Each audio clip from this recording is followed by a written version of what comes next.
Oh, yes, my name is Richard Clark. I'm from Gary, Indiana, and I've been up here about 20-some years.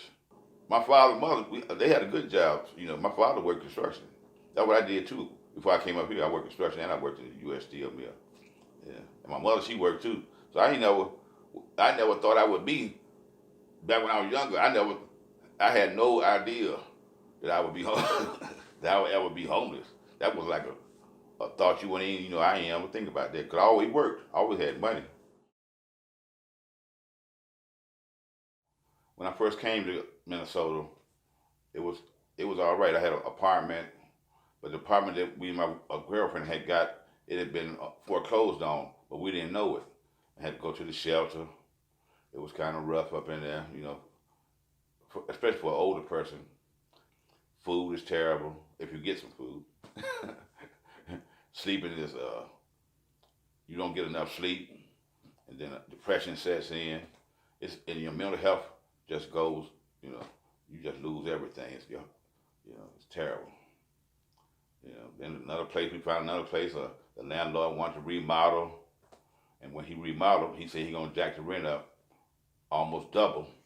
So we had to move again. Back to the shelter, back and forth to shelters, and I was working a job like midnights. So, and most shelters, they don't have no day shelters. So I had to sleep in the library or sleep on the buses or just back before they even got the train. Then sometime in the wintertime, you get off work, just walk around all day. Sleep at work, go to sleep in the bathroom. When you supposed to be working, hope you don't get caught. How long were you in that cycle of finding a place, losing a place, finding a place, losing a place? Oh, that was about 10, 12 years. It's off and on. Ooh, Lord, yeah. Very depressing, but if you have a little determination, a little hope, you might get out of it. Some people get stuck into the homeless lifestyle. It's kind of terrible. So how did that situation resolve? Yeah. Well, I finally, one of my friends got a house, and I moved in with him. He lost his house. His house got the landlord. Well, he didn't foreclose. He jacked the rent up double, like almost double, and so he had to move too. So that's when I went back to the shelter. That's when I got involved with Catholic Charities, and then there's other place, St. Stephen's, for the help the homeless. And then I moved in here where I got a whole efficiency apartment. They really save lives though. Minnesota's a way. Other places don't have no resources like this, where you can eat good and you get clothes, and it's a daily struggle, but at least you can see some daylight. I can see that I can come out of it here. Like other people wanted me to move to California, and everybody talking about Seattle or even Texas, but I knew here, so I stay with the plug out. When you're homeless, you don't want to take too many. I don't want to be homeless somewhere else where I don't know the system a little bit. Yeah. Why don't more people on the street do what you did and end up getting a place like this? Well, a lot of them don't have their communication skills is down, and a lot of them lose hope though too. And then it's a small percentage of people that do like to live on the streets. Like I met them. You'll meet them. The alcohol, the drugs, it gets them down, and especially some women, it's terrible, Yeah. Did you abuse drugs or alcohol while you were on the street? Oh yeah, everybody. Most people do, because you be depressed, and then you be cold. When you be in the streets, it's hard to focus. Plus, you ain't got enough rest, so you miss your appointments. That's one thing a lot of people do, and their phone don't be working, or then people don't have no way to get contact to you, and you got to be on it to get a house, to get out of that situation. You got to try to stop drinking, stop using drugs, stop being around. You got to change your whole mindset, and so you can concentrate on just one thing. I got to get out of these goddamn streets. Quite a few people told me the same thing too. You got to concentrate on that one thing. That's why I quit. When I was working, that would mess me up too. Because if I had to concentrate on getting out of the street, I could have got out of the street sooner. if I had, instead of trying to go to work and, staying in that, but I didn't. The social services thing is really overloaded. It's too many people. People be talking about social workers and how they not doing this and doing that. It's too many people. They overburdened. Too many homeless people. Too many people down. So that would be your priority in fixing this problem?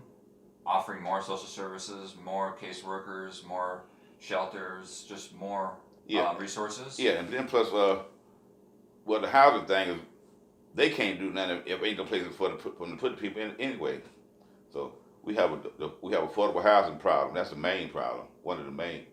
Yeah. Because remember years ago they didn't have this problem because many people could stay in substandard housing, substandard buildings, and so now they get rid of the buildings, but the homeless people, the poor people, ain't got nowhere to go, especially the poor people. The family have fell to pieces here in America. We have a whole. That's where all the shooting and all the drug thing is the breakdown of the family. When I was a boy, most families had a man and a man and woman, which really don't mean too much today. But it takes two parents, even if it is the same sex or whatever. It still takes two parents to raise a child, and the neighborhood have to be more safer than what it is now. We ain't never been so unsafe. People want to they want to have everybody want to have guns and stuff. Back when I was growing up as a child, people had guns. They just wouldn't go shoot nobody. They had gangs back when I was a kid. They fought with their hands. Every once in a while somebody might get stabbed, and every once in a while somebody get shot. It's like a week or monthly thing, not every day. Like today, it's terrible. And gangs was more. They fought just for fun. They didn't fight. Now it's about the drugs. It's a drug thing. It's really kind of like terrorist thing too, because they terrorize the whole neighborhoods. Really, we need more stable family. That would be the best thing, but it's not going to happen soon. It's like a generational type thing. The whole generation is really like for the last two generations. I'm 60 something. The people, they have fallen off. Many men and women also, they got more selfish. And I don't think they can make it on their own, which you can make it on your own. But it's better with a partner. Because see my mother and father, that's one of the things, I seen the success story. I seen two people who was poor, didn't have nothing, and worked. Really, it's part of the economy also, too. Remember when I was growing up, people had jobs 20, 30, 40 years. It was normal to meet somebody who had the same job for 30 years. My father, he worked 37 years in construction. My mother, she worked 30 years in a warehouse. 30 years, so we were very stable. My brother and sister went to college and stuff. I went to college, but I didn't finish. So, but that's what we need. Well, the most crazy thing is that we was homeless and we were sleeping in the park. Me and a couple of guys and a few women sleeping. They used to let you do that. You can't do that no more. You ain't supposed to though. But anyway, this one woman, baby squirrel fell out the tree, and she adopted the squirrel. The baby squirrel. She carried it around with like it's a real baby. But her mind was gone. You see how some people on the street, you would think because they dress halfway nice or you would think that they normal, but they're not. She really actually thought the squirrel was her baby because her kids had got taken away from her when she was younger, and she thought God gave her a baby. It's kind of heartbreaking, Didn't nobody, Yeah. So then, what happened? Squirrel died, and we buried him like a real funeral. That was kind of weird. She took it like a real child died. Yeah. It was hard though. The people was giving her, giving her money and hugging her. Yeah. That was really strange. Yeah. But then that's not really The strangest thing is the cold. You see how cold it was, how the freezing. Now, any normal person would know to get out the cold. But when you in the homeless, it's some people, they still refuse to go to a shelter or somebody's house. I didn't try to bring people in. I have brought some in, but some they don't want to come in. They want to stay out in the cold. That's why some freeze to death. That's why the police go get some of them. They got to get them because they don't want to. They don't want to surrender. That's their way in their mind that they're doing all right when they're out there in the streets. They don't want to have to reach out for help. Yeah. No, yeah. They can't. They can't do it. Mm-hmm. Yeah. They can't admit that they need to go out the goddamn freezing cold. you know that's a real problem there. You got to grab them sometime or tell them you got some drugs or a drink or something, or you're going to feed them or something. And they'll do that, and then they'll go back out in the cold. I've seen it happen. That's the strangest. And when I'm talking danger cold. They go back. I said, you ain't got. Oh, we got it. Then they ask you to come with them. That's the craziest part. Why is I gonna come with you out of the That's the crazy. That's the crazy. I never had that really because I don't get that depressed. Because my father told me, I hate to say it, I don't want. That's the thing. I don't want to say it on the camera, but he told me, well, niggas ain't got time to get depressed. That's what he said. We ain't got time to get depressed. Years ago, you didn't hear about depression. Didn't know how to be talking about they depressed. You just were down for a while, and you got back up, and you went to work, or you found you a house, or you lose your car, go get another one. You ain't go to the doctor. I'm depressed.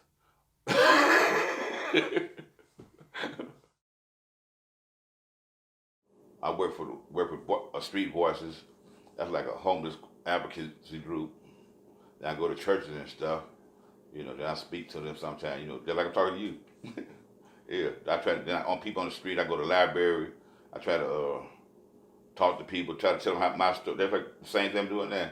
I do it just like this, the same thing, one-on-one. And every once in a while, somebody listens. Come one of my partners, he just got a place today. This is for years. I've been telling him. And then it took him like 5-6 years. He finally got a place like 2 days ago. What took so long? Well, he's got a mental problem. Then he with the drug thing, the drinking thing, and homeless too. All that, that's like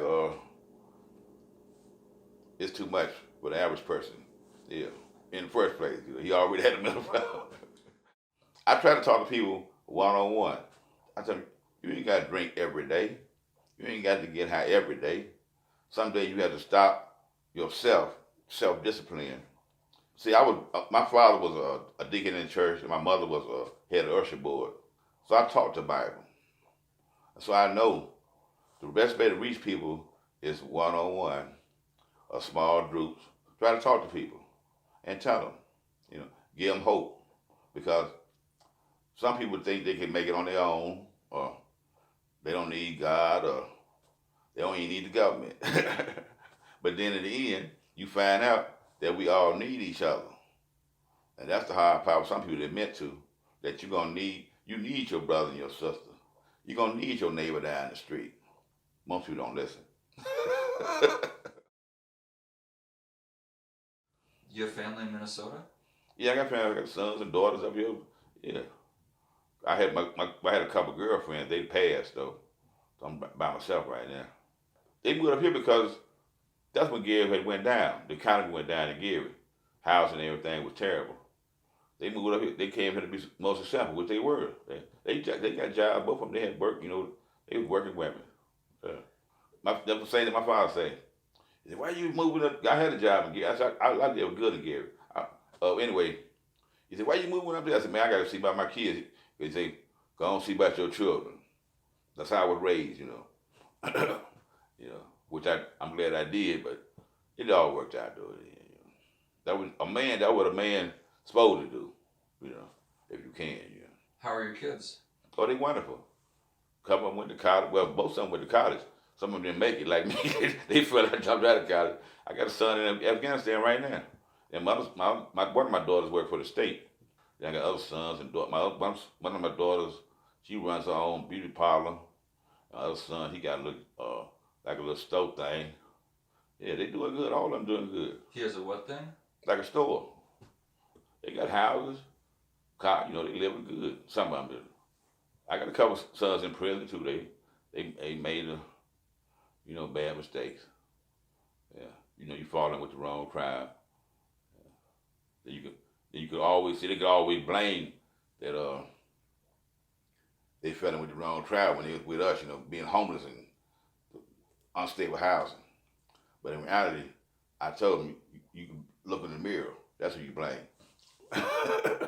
They call me once in a while. I go see them every once in a while. They don't really like to be around me too much because I tell them stuff. See, I try to tell them the moral. Don't nobody want to hear that moral. They grown. So my youngest child is 30. Do you have grandkids? Yeah, I got a bunch of grandkids. I don't even know how many. I lost count. It's about 10 of them, 10 or 9 or 10. They all right though. What kind of message do you want to send out to people who are on the street and they don't know how to get out of it? What do you tell them? First thing I would tell them is look in the mirror. That's the person that's gonna save you. That person in the mirror. The social services, they'll help you. Your friends will help you. You got to save yourself. Like Molly Brown, you got to row the boat. you can't wait for nobody to throw you the lifeline all the time. You got to start looking out for yourself. And that was my kids that know too much life. I want to talk to them like that because they already know. I try to rape. I told them. My mother and father didn't believe in help. When we got this, I tell them they don't believe this. When we was like 12, 13, my mother and father, they considered us grown. They started charging us rent. we got bathroom for real. So they said, no, it's because my mother and father made big money.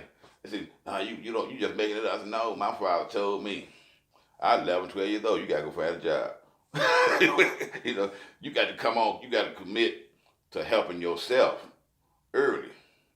Like I just told my granddaughter, she's 13. I asked what college she gonna go to.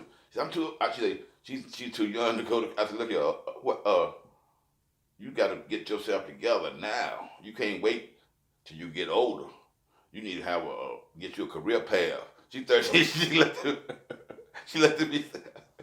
She started to. That's all I can tell you because it's a person. If a lot of people look for the government can help you, but they can't save you. They can't.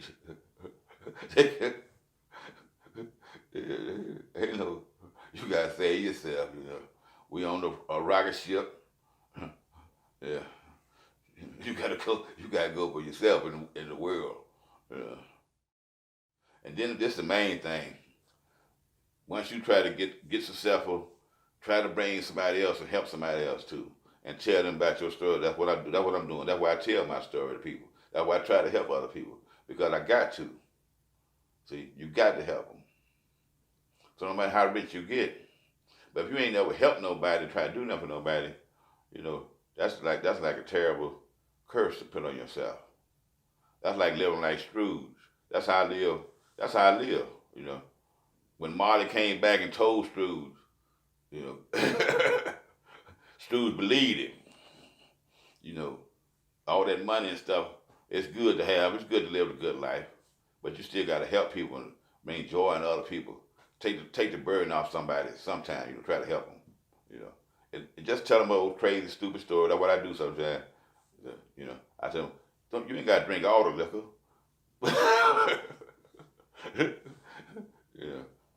Try to be successful in life a little bit.